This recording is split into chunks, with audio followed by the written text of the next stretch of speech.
Alors donc, le conseil de ce matin se trouve dans le livre de Jacques. C'est un texte qui va nous permettre vraiment d'aborder la thématique que nous avons commencé déjà depuis un mois déjà. Voilà. Toujours sur les obstacles à la prière.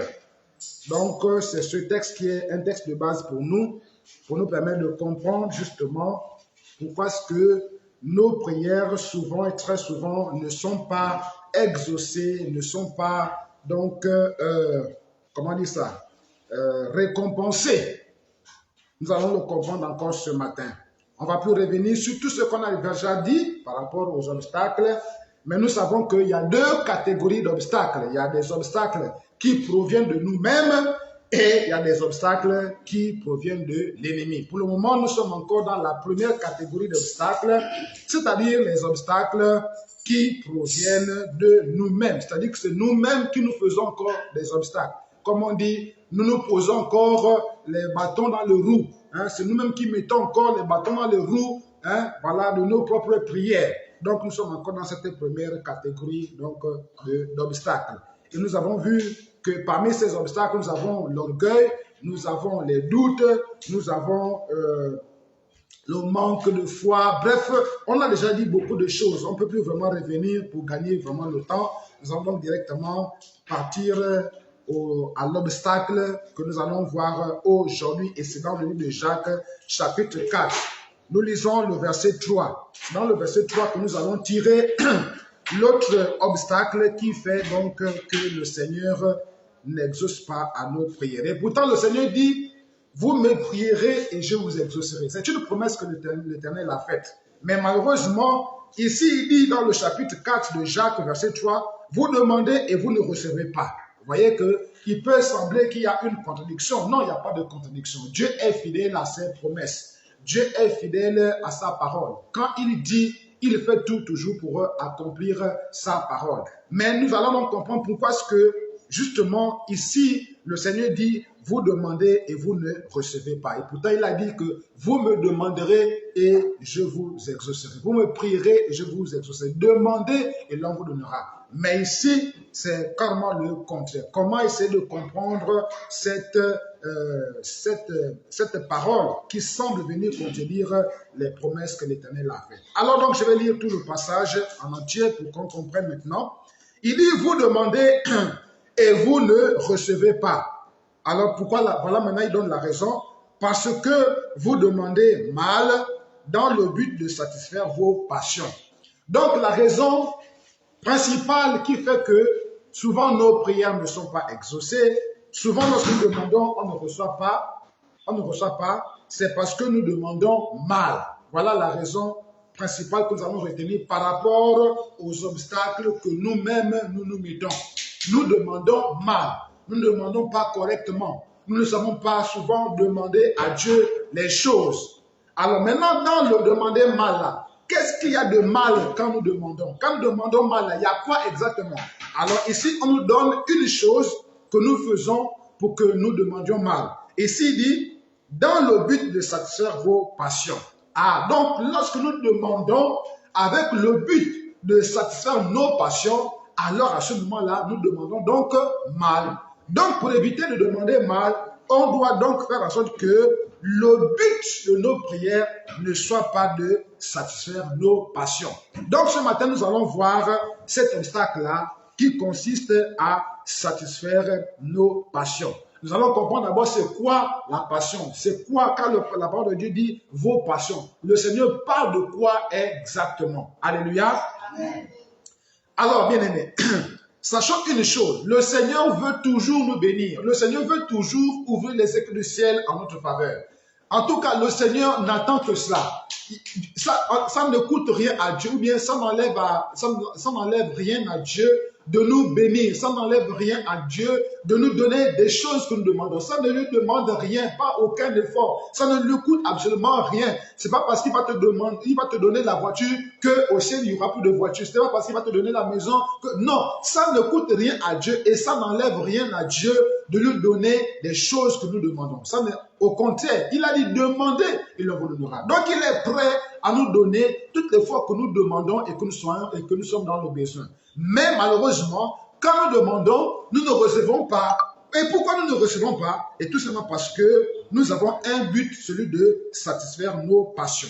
Alors maintenant, définissons la passion. Non pas en rentrant dans la philosophie, parce que ceux qui font de la philosophie définissent aussi la passion de leur manière.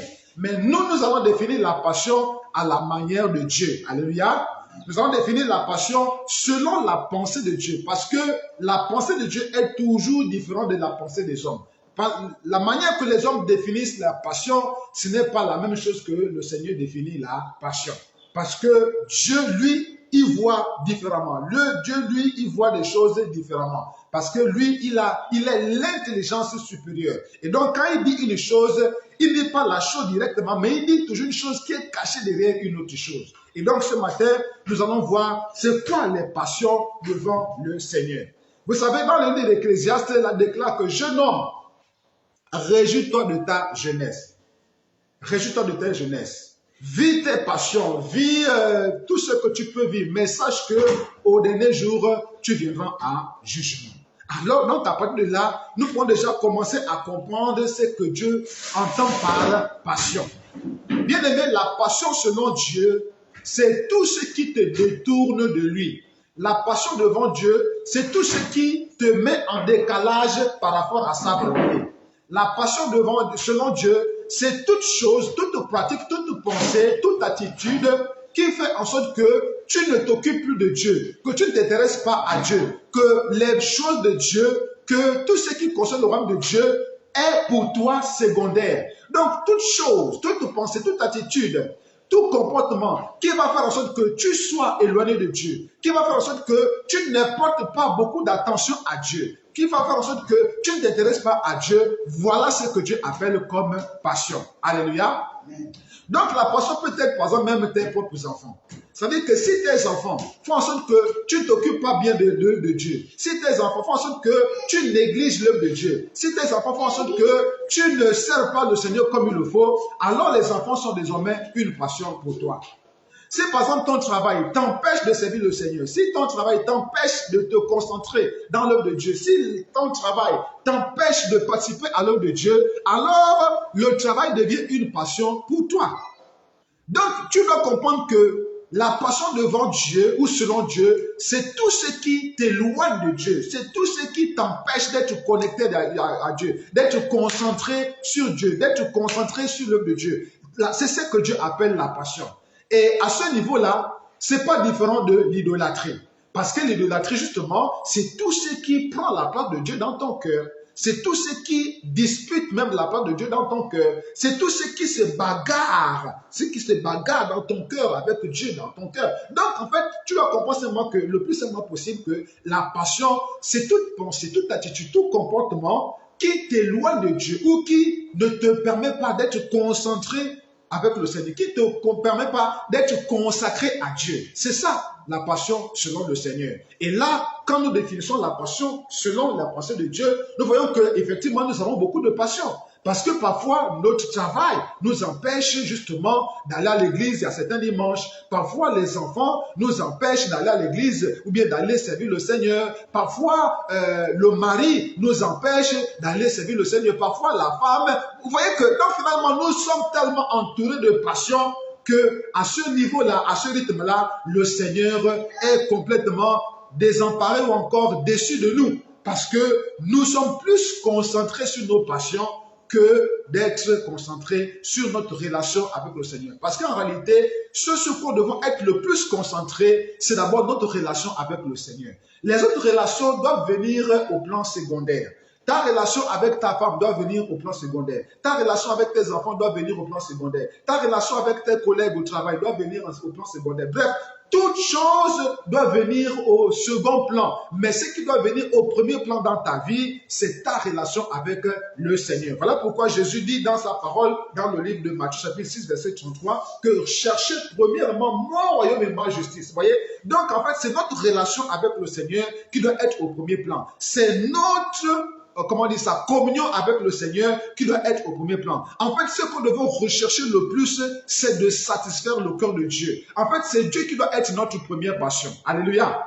C'est Dieu. Voilà pourquoi il dit que fais de l'éternel tes délices. Vous voyez, c'est la même chose ici, hein, c'est la même chose. Quand Dieu parle des délices, en réalité, la passion, c'est sur quoi on est concentré. La passion, c'est ce qui nous attire. C'est ce qui attire, qui prend vraiment notre attention, vraiment, et qui embrigade notre passion, je vais dire notre attention. La passion, c'est ça. C'est tout ce qui t'attire. C'est tout ce qui concentre toute ton attention. C'est ça la passion. Or, selon Dieu, justement, c'est ce qui attire ton attention là et qui te détourne de Dieu, qui te détache de Dieu ou qui t'éloigne de Dieu ou qui met vraiment une barrière ou une séparation ou bien un obstacle entre toi et Dieu. Ça, c'est ce que Dieu appelle la passion. Donc, nous ici, devons faire de Dieu notre passion plutôt. Devons faire de notre relation avec le Seigneur notre passion. Devons faire de l'Éternel notre délice.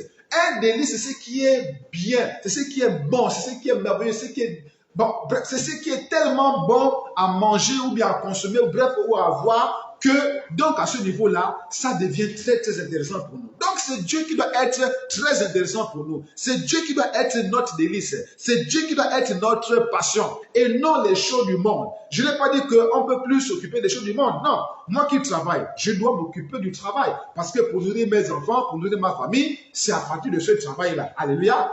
Mais mon travail ne doit pas prendre la première place, jamais du tout. Ma famille ne doit pas prendre la première place, jamais du tout. Mes enfants ne doivent pas prendre la première place, jamais du tout. Ni mon épouse, ni quoi que ce soit, ni qui que ce soit ne doit prendre la place de Dieu dans mon cœur. La place de Dieu, c'est la première place. Donc, c'est Dieu qui doit être la première place. Le reste là, ils viennent au second plan. Parce que, bien aimé, celui qui ne te déçoit pas, c'est Jésus. Celui qui ne te décevra jamais, c'est Jésus. Celui qui ne t'abandonnera jamais, c'est Jésus. Celui qui sera toujours avec toi, c'est Jésus. Il a dit dans sa promesse, je suis avec vous tous les jours. Mais les hommes peuvent nous abandonner, bien aimé. Les enfants peuvent nous abandonner, bien aimé. Nous le savons tous. Surtout quand ils grandissent, ils vont faire leur vie et puis voilà, ils nous abandonnent. Aujourd'hui, je ne suis pas avec ma mère. Ma mère est chez elle là-bas. Mon père est déjà parti. Donc, vous voyez que à un moment donné, les hommes vont nous abandonner. Mais celui qui ne va jamais nous abandonner, c'est l'Éternel, c'est Jésus. Alléluia. Voilà pourquoi c'est sur lui qu'on doit beaucoup miser, bien-aimé. C'est sur lui qu'on doit beaucoup mettre d'attention, bien-aimé. On doit être intelligent. On doit investir là où on gagne plus. On doit investir là où ça nous rapporte beaucoup. Mais quelle est la relation qui nous rapporte réellement beaucoup? Mais c'est notre relation avec le Seigneur. Parce que de tout ce qu'on peut obtenir dans cette vie-là, mais tout cela découle de notre relation avec le Seigneur. Parce que la Bible déclare que tout don parfait vient de l'Éternel. Tout don parfait. C'est-à-dire que ce qu'il y a de meilleur que tu peux recevoir ne peut venir que de Dieu, pas d'un homme. Le Seigneur peut se servir des hommes pour te le donner. Mais en réalité, cela vient de Dieu. Parce que les échos du ciel qui sont donc dans les cieux là-bas sont des grâces, des faveurs, des bénédictions que l'Éternel nous avait déjà réservées avant même que nous ne venions sur la terre. Donc, il peut se servir des hommes pour nous bénir. Mais on ne doit pas mettre ces hommes-là à la première place. On ne doit pas mettre ces hommes-là au plan que Dieu est maintenant en dernière position et ces hommes-là sont maintenant en première position. Non, à ce niveau-là, nous renversons les valeurs et ce n'est pas bon. Donc, bien-aimé, ce matin, tu dois comprendre que la passion, c'est tout ce qui t'éloigne de Dieu. La passion, c'est tout ce qui te déconcentre par rapport à ta marche avec le Seigneur. La passion, selon Dieu, bien entendu, la passion, donc, c'est tout ce qui, que ce soit une pensée, une parole, un agissement, un comportement, une habitude, c'est donc cette habitude-là, cette pensée-là, ce comportement-là, cette attitude-là, qui t'éloigne de Dieu, qui te déconcentre dans ta marche avec le Seigneur, qui te donc déconcentre dans ta relation avec le Seigneur, qui vraiment fait en sorte que tu ne puisses pas te donner à fond pour le Seigneur. Tu ne puisses pas te donner vraiment corps et âme à l'œuvre de Dieu, corps et âme à marcher avec le Seigneur, corps et âme à obéir à Dieu. Donc tout ce qui va t'empêcher d'être connecté, concentré, vraiment consacré à Dieu, faire vraiment la joie du corps de Dieu, ça là, Dieu appelle ça la passion. Or, Dieu ne veut pas que les passions du monde, les passions de ce siècle présent, l'amour du monde prennent la place qu'il a dans nos vies. Alléluia. C'est plutôt lui qui doit être à la place qu'il faut, c'est-à-dire la toute première place. Donc, si dans notre place, il y a 100%, alors Dieu doit avoir les 90%. Et les 10 autres qui restent là, c'est maintenant pour les choses du monde parce que nous en avons aussi besoin. Alléluia. Voilà, bien aimé, donc, ce que nous attendons par la passion. Alors, donc, il dit, pour satisfaire vos passions. Donc, bien aimé, nous devons maintenant comprendre comment ça fonctionne. Comment est-ce que la prière fonctionne. Quand nous prions, quand nous venons vers Dieu, pour lui demander quelque chose, ce qui est sûr, c'est que lui-même a déjà dit, venez à moi. Vous tous qui êtes fatigués et chargés, je vous donnerai du repos. Cela m'a dit que les besoins que vous avez, les problèmes que vous avez, les soucis que vous avez, amenez-les moi. Comme ça, je vais vous donner la solution. Et Jésus est la solution à tous nos problèmes. Jésus est la solution à tous les défis qu'on peut avoir dans la vie. Jésus est la solution à toutes les situations compliquées qu'on peut traverser. Et quand nous regardons la Bible, c'est souvent ceux-là qui se sont confiés en l'Éternel qui ont pu s'en sortir. Quand nous voyons le cas de David, par exemple, devant Goliath. Bien aimé, David a dû se confier en l'Éternel pour vaincre Goliath. Mais il n'a pas compté sur sa propre force. Il n'a pas compté sur son expérience. Il n'a pas compté sur l'armure que le roi Saül lui avait donnée. Non, parce que l'armure de Saül, c'était l'expérience de Saül. Alléluia.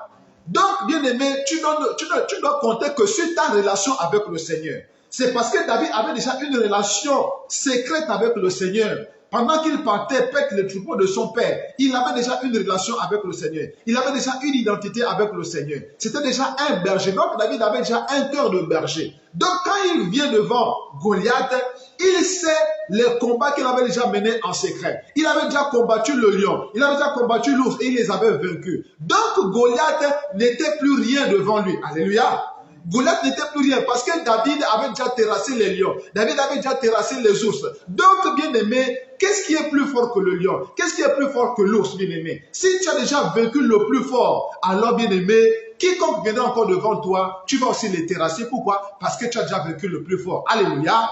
C'est comme ça, bien aimé, que tu dois comprendre les choses. Donc, si tu veux marcher avec le Seigneur, si tu veux marcher chaque jour dans la victoire, tu dois d'abord avoir une histoire avec le Seigneur. Tu dois d'abord avoir une relation particulière avec le Seigneur. Tu dois être concentré avec le Seigneur. Tu dois avoir une consécration avec le Seigneur. C'est cette consécration-là, cette relation étroite. C'est vraiment cette intimité-là que tu as avec le Seigneur. Cette relation-là que les hommes ne connaissent pas, mais que toi aussi tu connais avec le Seigneur. C'est sur cette base-là que tu vas t'appuyer pour affronter tous les Goliaths qui viendront devant toi. Alléluia. Donc, bien aimé, nous devons compter sur notre relation que nous avons avec le Seigneur. On doit s'appuyer sur notre relation avec le Seigneur. Mais comment doit être cette relation-là? Cette relation doit être une relation où Dieu est au premier plan, justement.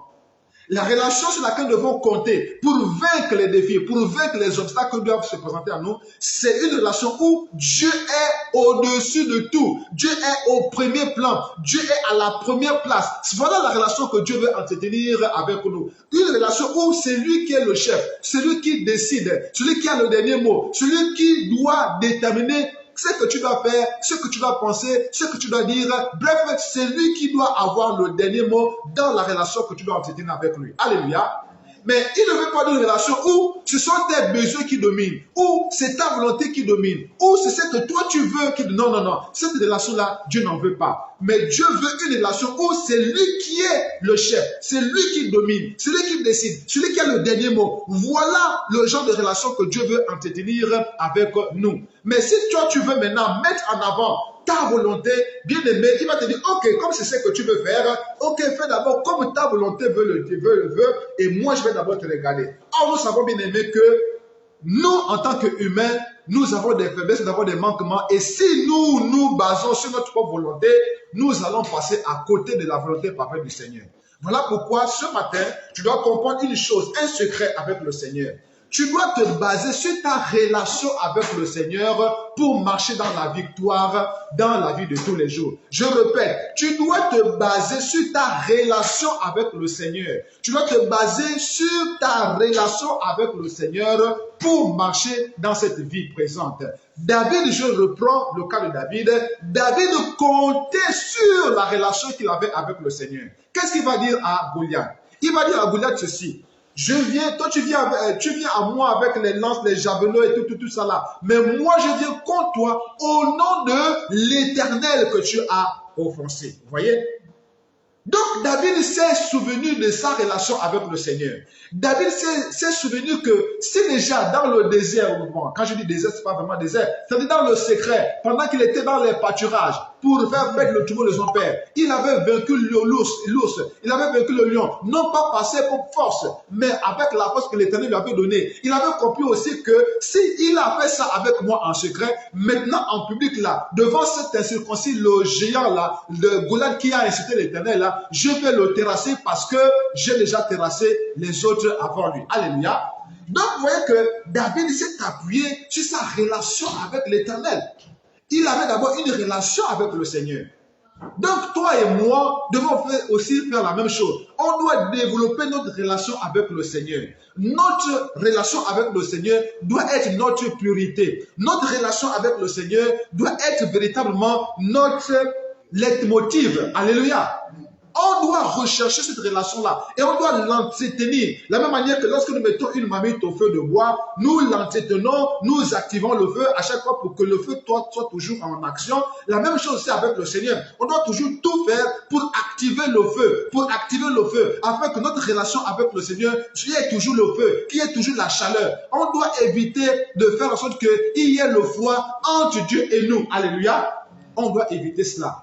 Voilà pourquoi, bien aimé, notre première passion, c'est d'abord Dieu, notre relation. Notre première passion, c'est de satisfaire le cœur de Dieu. Je reprends. Notre première passion, c'est de satisfaire le cœur de Dieu. Et maintenant, comment satisfaire le cœur de Dieu? Pour satisfaire le cœur de Dieu, c'est très simple. Obéissons seulement à sa voix. C'est tout. Il n'y a pas d'autre secret, bien aimé. Si nous voulons satisfaire le cœur de Dieu, obéissons à sa voix. C'est la même chose quand nous sommes avec nos enfants. Souvent, nous sommes contents de nos enfants lorsque nos enfants nous obéissent. Mais notre cœur est dans la tristesse lorsque nos enfants ne nous obéissent pas. C'est comme ça aussi avec le Seigneur. Parce que le Seigneur, les sentiments que nous les avons calqués avec le Seigneur. Voilà pourquoi Dieu dit que ayez en vous les sentiments qui étaient en Christ. Donc si nous sommes jaloux, Dieu aussi il est jaloux de nous. Alléluia. Dieu ne veut pas nous partager avec le diable. Dieu veut que nous soyons totalement à lui. Si nous avons la tristesse, Dieu aussi triste quand nous lui désobéissons. Dieu aussi triste quand il voit les âmes se perdre, par exemple. Vous voyez? Donc, les sentiments que nous ressentons, Dieu est aussi capable de les ressentir. Donc, voilà pourquoi je dis ce matin que notre première passion, c'est de satisfaire le cœur de Dieu. C'est de satisfaire le cœur de Dieu. Voilà notre première passion. Notre passion ne doit pas être de nous satisfaire nous, non. Parce que c'est ça qui constitue l'obstacle. Il dit, vous demandez mal dans le but de satisfaire vos passions. Donc, chaque fois que nous allons demander à Dieu quelque chose, dans le but de satisfaire notre passion, c'est-à-dire de satisfaire ce qui nous plaît, nous. C'est ça la passion, c'est ce qui nous plaît à nous.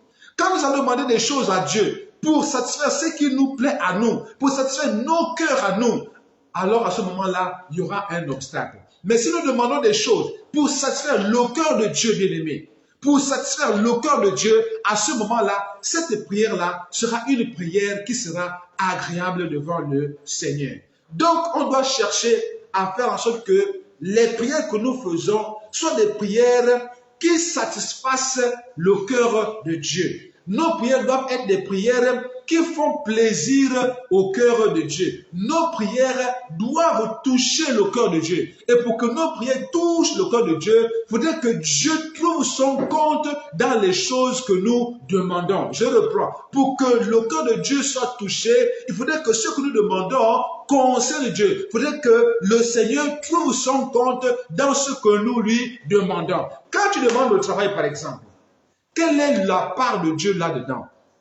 Quand tu demandes une promotion, quelle est la part de Dieu là-dedans? Quand tu demandes les enfants, quelle est la part de Dieu dedans? Quand tu demandes les maisons, quelle est la part de Dieu? Quand tu demandes l'argent, quelle est la part de Dieu? Quand tu demandes la voiture, quelle est la part de Dieu? Si Dieu ne trouve pas son compte dans ce que tu demandes, ça veut dire que ce que tu demandes là, c'est juste pour satisfaire ta passion. Ce que tu demandes, c'est juste pour te satisfaire toi. C'est juste pour te faire plaisir à toi et à toi seul. Si tu demandes quelque chose et que Dieu ne trouve pas son compte là-dedans, ça veut dire que tu es en train de vouloir satisfaire seulement tes passions. Alléluia. Amen. Voilà pourquoi nous devons comprendre ce matin que, donc ma prière que je dois faire, Dieu doit toujours trouver son compte là-dedans. Donc, on doit regarder maintenant notre manière de prier. On doit maintenant regarder ce que nous demandons à Dieu. Bon, ce que je demande là, est-ce que Dieu a son compte? Voilà la clé, bien aimé. Voilà le secret pour ne plus demander des choses pour satisfaire nos passions. On doit veiller à ce que nous demandons, Dieu trouve aussi son compte. Que Dieu est satisfait aussi de ce que tu es en train de lui demander. Que Dieu est content aussi de ce que tu es en train de lui demander. Que Dieu vraiment se réjouit dans ce que tu es en train de lui demander. Que Dieu, quand on va faire le bilan, va aussi dire que oui, moi aussi j'ai trouvé ma part là-dedans. Que Dieu voit que ce que tu as demandé là, lui aussi, il gagne. Il gagne. Il n'est pas perdant. Il n'est pas un distributeur automatique. Non. Mais il est aussi participant à ce que tu demandes. Il est aussi gagnant à ce que tu demandes. Il bénéficie aussi à ce que tu demandes. Voilà ce que Dieu veut dans nos prières. Alléluia. Donc, mon frère, ma soeur, comprends ce matin que toutes les fois que tu vas demander pour satisfaire tes passions, ta prière là est une mauvaise prière. Or, Dieu n'exauce pas les mauvaises prières. Il le dit ici, vous demandez et vous ne recevez pas parce que vous demandez mal. Donc, une mauvaise prière ne sera jamais exaucée. Une mauvaise prière ne sera jamais exaucée. Une prière, voilà, récompensée. Une prière mal faite ne sera jamais récompensée. Sinon, la seule récompense, c'est juste le silence, tout simplement. Alléluia. Donc voilà, bien aimé, ce que le Seigneur entend par passion et comment est-ce que nous devons maintenant prier. Dans le but de satisfaire nos passions, dans ça là, on doit maintenant enlever ça. On doit maintenant enlever la pensée qu'il n'y a que moi. Non. Bien aimé, dans la prière c'est une relation avant tout. La prière c'est une relation. Je reprends, la prière c'est une relation avant tout. Tu dois comprendre aujourd'hui que la prière c'est une relation. C'est vrai qu'il y a des dimensions de prière, il y a des types de prières, mais la prière qu'on appelle la prière intimiste, c'est d'abord une relation. Parce qu'il y a des prières de combat où tu te lèves, là tu es en train de combattre l'ennemi. Tu te lèves, tu brises, tu abats, tu déracines comme le Seigneur l'a dit. Là-bas, c'est un combat que tu es en train de mener et dans ce combat-là, l'Éternel est justement avec toi parce que justement, il y avait d'abord une relation au départ. Donc ici, dans une prière, dans la prière où tu viens demander à Dieu, tu veux lui parler, tu lui parles à lui. À ce moment-là, ça devient une relation. Or, dans une relation, il y a le donner et le recevoir. Il y a l'écoute, il y a le moment d'écouter et aussi le moment de parler. C'est ça la relation. Dans la relation, il y a le donner et le recevoir. Dans une relation, s'il n'y a qu'un qui donne, il y a qu'un qui donne, à un moment donné, tu vas penser que l'autre, tu vas même dire que l'autre est matérialiste. Tu vas penser que l'autre n'est avec toi que parce que tu donnes ceci ou cela. Alléluia. Mais c'est la même chose aussi avec le Seigneur. Si dans nos prières, dans nos relations avec le Seigneur, on ne fait que lui demander, et lui ne gagne rien dedans, qu'est-ce qu'il va penser de nous? Il va penser que nous sommes égoïstes. Alléluia. Et à ce moment-là, il va démontrer que ça ne sert à rien de te donner, parce que dans ce que je te donne là, je ne gagne absolument rien. Pourquoi continuer à te donner? Alors, il va aussi permettre. Voilà pourquoi, ce matin, nous comprenons que, donc quand nous demandons des choses, dans le but de satisfaire nos passions, quand nous demandons des choses, là, dans ces choses-là, le Seigneur ne se retrouve pas. Dans ces choses-là, le Seigneur ne gagne rien. Alors, à ce moment-là, on n'aura rien. Ce sont des prières qui ne coûtent, comment dire ça, qui ne valent rien devant le Seigneur. Le Seigneur ne tiendra pas compte de ce genre de prière parce que lui ne gagne rien là-dedans. Et même toi-même aussi, toi, quand tu es là assis, dans une relation, dans une affaire, quand tu vois que tu ne gagnes rien dedans, tu ne vas pas aussi te lancer dans l'affaire. Ça, c'est clair. Alléluia. C'est comme ça, bien-aimé. Mais tu désistes, mon frère. Tu désistes, tu abandonnes. Tu dis non, par moi, je préfère ne pas m'engager. Parce que quand tu regardes pas, tu dis non, là-dedans, je ne gagne rien. Donc, ce n'est pas la peine que je perde mon énergie. Alléluia. Mais c'est comme ça que Dieu fonctionne aussi. Il fonctionne de la même manière, bien-aimé. Nous sommes seulement, comment dire ça? Nous sommes ce qu'on appelle le lieu où, en fait, nous sommes une image. Nous sommes une image de ce que Dieu est. C'est ce que Dieu, voilà pourquoi il a dit qu'il nous a créé à son image et à sa ressemblance. Donc, nous sommes une image de ce que Dieu est. Donc, si nous, quand nous réfléchissons, nous voyons que là, on ne gagne rien là, on ne s'engage pas. Mais Dieu fait aussi la même chose. Il ne va pas s'engager là où il sait, là où il voit très bien qu'il ne gagne rien. Il n'y a pas son intérêt là-dedans. Pourquoi voulez-vous qu'il s'engage là-dedans? Alléluia. C'est clair, bien-aimé. Donc, mon frère, ma soeur, comprenons que toutes les fois que nous prions et que nous demandons des choses, où le Seigneur ne se retrouve pas, où le Seigneur n'a aucun gain dedans, qui ne gagne rien, comprends que cette prière-là ne sera pas exaucée. Toutes les fois que tu feras une prière, comprends-moi bien ce matin. Quand tu vas faire une prière, veille à ce que le Seigneur trouve son compte là-dedans. En fait, c'est ça la clé déjà. Ça, c'est la première clé. Veille à ce que la prière que tu fais là, la chose que tu demandes là, veille à ce que Dieu trouve son compte. Est-ce que Dieu trouve son compte là-dedans? Est-ce que Dieu gagne là-dedans, dans ce que tu demandes là? Quelle est la part de Dieu? Vous savez, voilà ce que, regardez la prière que Jacob avait faite. C'est vrai que parfois, on critique cette prière-là. Mais Jacob avait compris le principe avec le Seigneur. Jacob avait compris que lui aussi, Jacob avait compris que l'Éternel doit aussi gagner dans ce que moi je gagne. Jacob avait compris ça.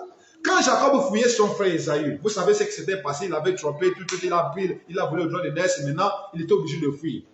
Et quand il est parti chez son oncle à Laban, dans une contrée éloignée, dans sa marche, pendant qu'il était en train de partir, il a fait quelle prière? Il avait dit ceci, je paraphrase, pas peut-être avec les mots exacts, mais il avait dit, ah Seigneur, si tu me gardes là où je pars là, si je me enrichis là-bas, si je gagne beaucoup de choses là-bas, vraiment si tu me protèges et que je reviens sain et sauf chez mon père, en tout cas je vais te donner la dîme de ce que j'ai possédé. Vous voyez?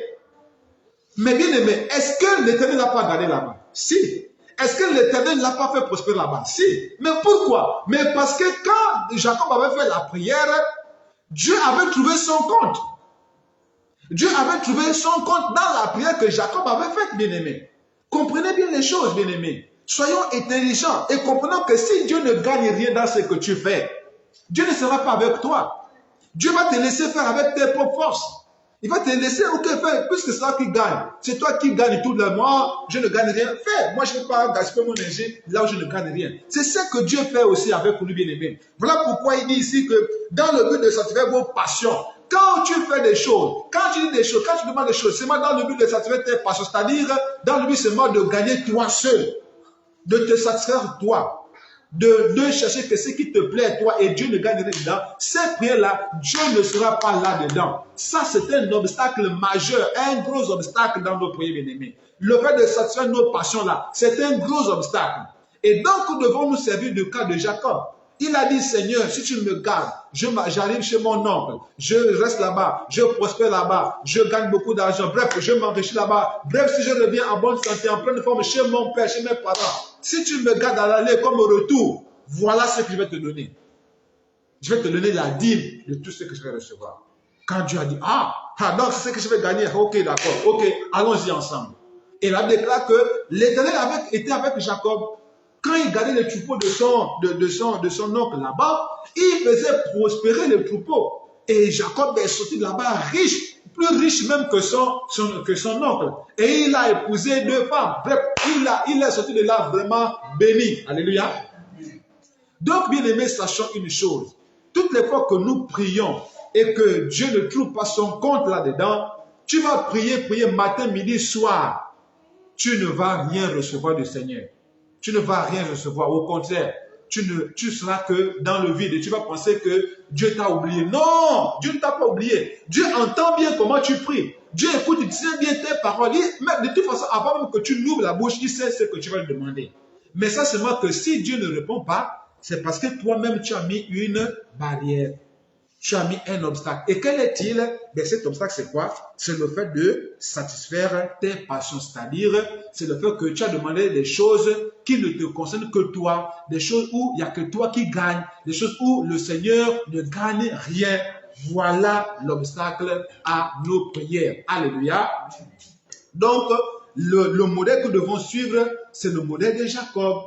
Quand il a fait sa prière, il a inclus Dieu là-dedans. Il a montré à Dieu ce que Dieu pouvait gagner là-dedans. Et Dieu, alors, quand il a vu qu'il avait ses intérêts aussi là-dedans, il a vu qu'il pouvait aussi gagner là-dedans. Alors c'est comme ça qu'il a agi, il a intervenu. Et vous savez maintenant par la suite, Jacob qui était le voleur a été changé, son nom a été changé. Dieu l'a enlevé le nom de Jacob et il lui a donné le nom d'Israël. Pourquoi? Mais parce que Jacob avait fait une prière qui avait tout changé, une prière qui avait changé sa destinée, une prière qui a permis à Dieu de voir, de comprendre et de nous montrer que dans ce que nous demandons à Dieu, dans notre relation avec le Seigneur, il doit être en la première place. Dieu a vu cela, alors il a récompensé Jacob au-delà de ce qu'il pouvait penser ou imaginer. Alléluia. De Jacob qu'il était, il est devenu Israël. Le nom Israël que nous prononçons aujourd'hui là, Israël que nous connaissons le pays Israël là. Mais ça vient de là, bien aimé. Ça vient de là où Jacob a reçu le nouveau nom là. La prospérité que Israël a aujourd'hui là, ça vient de là, mon frère, ma soeur. Parce que les 12 tribus d'Israël là, ça vient justement du ventre d'Israël, donc de Jacob. Israël que nous connaissons là, ça vient de Jacob. Pourquoi? Mais parce que dans sa prière, il n'a pas cherché à satisfaire ses passions, non. Mais plutôt, il a mis Dieu à sa place, il a donné à Dieu sa part et c'était une relation gagnant-gagnant. Donc nous aussi, on doit chercher à développer une relation gagnant-gagnant avec le Seigneur. Toi, tu gagnes, le Seigneur gagne et tout le monde est content. Et alors, on continue la marche ensemble. Alléluia.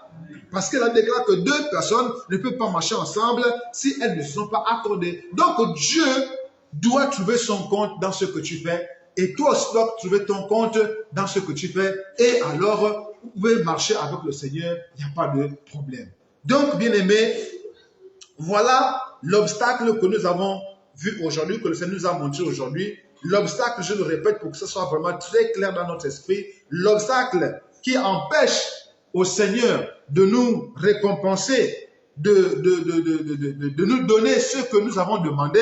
Cet obstacle aujourd'hui, c'est quoi? C'est le fait que nous cherchons à satisfaire nos passions. C'est ça l'obstacle. Donc, cela renvoie à nos intentions. Quand tu pries, quelle est l'intention derrière ta prière? Quand tu demandes quelque chose, quelle est ton intention? Donc, Dieu veut attirer notre attention sur nos intentions. Les intentions que nous avons, les projets, les idées que nous avons derrière la tête quand nous demandons telle ou telle chose. Quelles sont les idées que nous avons derrière la tête quand nous demandons au Seigneur ceci ou cela? Quelles sont nos motivations? Quelles sont nos intentions? Quelles sont nos motivations? Quand nous demandons par exemple la voiture, Seigneur, je veux la voiture, oh, Seigneur, donne-moi la voiture, oh, ou bien Seigneur, donne-moi le mari, oh, Seigneur, donne-moi la femme, oh, donne-moi les enfants. Quelles sont tes motivations derrière ça? Alléluia. C'est ça le problème. Parce que si ta motivation, c'est juste te satisfaire toi et Dieu ne gagne rien, mon frère, ma soeur, sache que ta prière là, Dieu ne va pas les exaucer. Donc, revoyons les motivations que nous avons dans nos requêtes. Revoyons les intentions que nous avons dans nos requêtes. Nous devons revoir ça. On doit revoir ça, bien-aimé, pour que Dieu puisse y trouver son compte. Donc, Dieu attire notre attention ce matin sur les motivations que nous avons dans nos prières, sur les intentions que nous avons dans nos prières, sur les pensées, les idées que nous avons derrière la tête quand nous demandons ceci ou cela au Seigneur. Si Dieu voit, parce qu'il connaît nos intentions, justement, il connaît nos pensées, il connaît nos cœurs, rien n'est caché devant le Seigneur. Nous sommes tous nus devant le Seigneur. Donc, quand Dieu regarde, il te regarde, tu fais bien la prière, Seigneur, tu sais, tu es bon pour moi, Seigneur, donne-moi la voiture. Mais lui, il regarde au fond de ton cœur. Qu'est-ce qu'il y a dans ton cœur là? Quelle est la pensée qu'il y a dans ton cœur? Alléluia. Ici qu'il va regarder. Il ne va pas regarder tes belles paroles là. Non, Dieu ne regarde pas ça. Il va regarder ton cœur. Ok, il demande la voiture. D'accord, regardons le cœur. Quelles sont les idées qu'il y a derrière sa tête quand il demande la voiture là? Qu'est-ce qu'il veut faire avec la voiture là quand il va la voir? Il regarde ça. Quand il regarde que non, la voiture là, c'est pour faire ceci, ceci là, et Dieu ne trouve pas son compte là-dedans, il dit non, c'est pas la peine. Alléluia. Voyez, c'est comme ça que Dieu fait. Donc on ne peut pas tricher Dieu. On ne peut pas, non, jamais, on ne peut pas, jamais. On est nu comme ça devant le Seigneur. Et voilà pourquoi, bien aimé, souvent et très souvent, beaucoup de nos prières ne sont pas exaucées. Et c'est dans tous les domaines de notre vie, hein, bien aimé. Dans tous les domaines de notre vie. Que ce soit pour ta famille, que ce soit pour toi-même, que ce soit pour tes enfants, que ce soit pour ta nation, pour, je ne sais pas, dans tous les domaines. Toutes les fois que tu fais une requête, quand tu viens demander à Dieu quelque chose, quelle que soit la chose que tu demandes à Dieu, il va d'abord regarder, ok, quelle est sa motivation d'abord? Pourquoi est-ce qu'il demande la chose là? Il va regarder la motivation, il va regarder ton intention, il va regarder qu'est-ce que tu veux faire avec la chose que tu demandes là. Qu'est-ce que tu veux faire avec ce projet-là que tu présentes au Seigneur? Qu'est-ce que lui gagne là-dedans? Il va regarder tout ça. Et quand il regarde que oui, ce sont des bonnes motivations, il gagne là-dedans, ok, d'accord, alors à ce moment-là, quand le temps viendra, parce que ça c'est un autre domaine que nous allons voir la prochaine fois, quand le moment viendra, alors il va te donner ce que tu demandes. Alléluia. Voilà, bien aimé, comment le Seigneur fonctionne. Quand nous avons compris ça, bien aimé, il n'y aura plus vraiment trop de problèmes. Nos prières seront généralement exaucées. Regardez une chose. J'étais, aujourd'hui, on est dimanche, samedi, vendredi, jeudi. Je crois que c'était jeudi. Non, vendredi. Oui, c'était vendredi. J'étais à un décès, une de mes collègues là, qui a perdu sa sœur. Elle habite, bon, ses parents sont du côté sur la rue de Bambouchine là-bas. Pas Bambouchine, mais en allant vers Bambouchine, donc dans la zone de Simon. Alors, du coup, à un moment donné, avant de partir, j'ai prié, Seigneur, vraiment, c'est loin et là, j'ai mal au ventre, je ne sais pas comment je vais faire. Si le mal de ventre m'attaque en la route, je ne sais pas comment je vais faire. Mais il faut quand même que j'aille assister ma collègue parce que vraiment, c'est une collègue qui a fait aussi beaucoup de choses dans ma vie. Donc, elle m'a aussi beaucoup aidé. Si aujourd'hui, par exemple, je suis dans certains secteurs où je suis, c'est grâce à elle, le Seigneur s'est servi d'elle pour que je sois là où je suis actuellement par rapport aux examens, par exemple. Donc, je dis non, par reconnaissance et pour vraiment maintenir la relation, il faut que j'aille quand même vraiment la soutenir dans ce décès-là. Alors, je suis parti, j'ai pris le clando, arrivé en Zayon, là-bas, il fallait prendre encore notre clando. Quand je prends le clando pour maintenant aller au lieu de cérémonie, il y avait aussi 2 femmes qui partaient justement au lieu de la cérémonie. Mais elle et moi, on ne connaissait pas exactement le lieu précis. Voilà, mais elles ont seulement indiqué. Alors c'est comme ça que dans le clando, je demande au clandoman, clandoman, je suis en train d'aller dans un décès, mais c'est avant le carrefour. Mais est-ce que vous ne connaissez pas l'endroit? Vous n'avez pas vu un endroit où il y a un décès? Il a dit non. Un signe? Il dit non, je n'ai pas vu de signe, mais allons-y. On va tous regarder ensemble. On va voir. Ça, c'était déjà une bonne chose. Maintenant, quand j'ai parlé comme ça, les 2 femmes se sont dit, dans vous partez aussi un décès. C'est tellement ce même décès. Je dis, si c'est le même décès, gloire à Dieu. Mais en tout cas, allons-y d'abord. Et quand on est arrivé, on a vu le signe, donc les branches de palme, on est descendu. Et c'est comme ça que je n'ai pas payé le taxi. Je n'ai pas payé le clando. C'est la dame là qui m'a payé le clando. Je dis, gloire à Dieu. Ok, le Seigneur m'a précédé. Alléluia. Alors on est descendu, on a veillé. Après, moi je suis rentré. Comme depuis là-bas, je ne peux plus prendre les clandos, descendre. J'ai misé, j'ai proposé, j'ai fait une proposition. Depuis sur la rue de Bambouchine là-bas, jusqu'à des ailes, j'ai proposé une somme. Le taximan m'a pris. Maintenant, en venant, comme j'étais seul dans le taxi avec le taximan, il a pris, il y avait 4 personnes qui étaient debout, qui attendaient aussi le taxi, qui voulaient aussi rentrer. Bon, normalement, ils étaient 4. Ils ne devaient pas monter parce qu'on ne doit pas serrer. Mais j'ai accepté. Ils sont venus, 3 sont venus me retrouver derrière et l'autre personne est partie dedans. Donc, derrière, on était maintenant 4 serrés vraiment. Mais je n'ai rien dit, en tout cas, j'ai laissé faire. On est parti, on a roulé. Maintenant, ils commençaient à parler entre eux là-bas.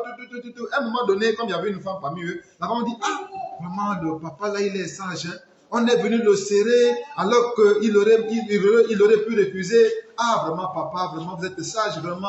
Non, vraiment, on va payer votre transport. Vous avez demandé combien? J'ai dit, la somme que j'ai demandé là, je ne sais pas si vous allez payer. Il dit, non, laissez seulement, dites-nous seulement combien vous avez demandé. J'ai dit, ok, en tout cas, moi, j'ai demandé 2000. Ok, il n'y a pas de souci. Ne payez plus. Nous, on va maintenant payer pour vous. Alléluia.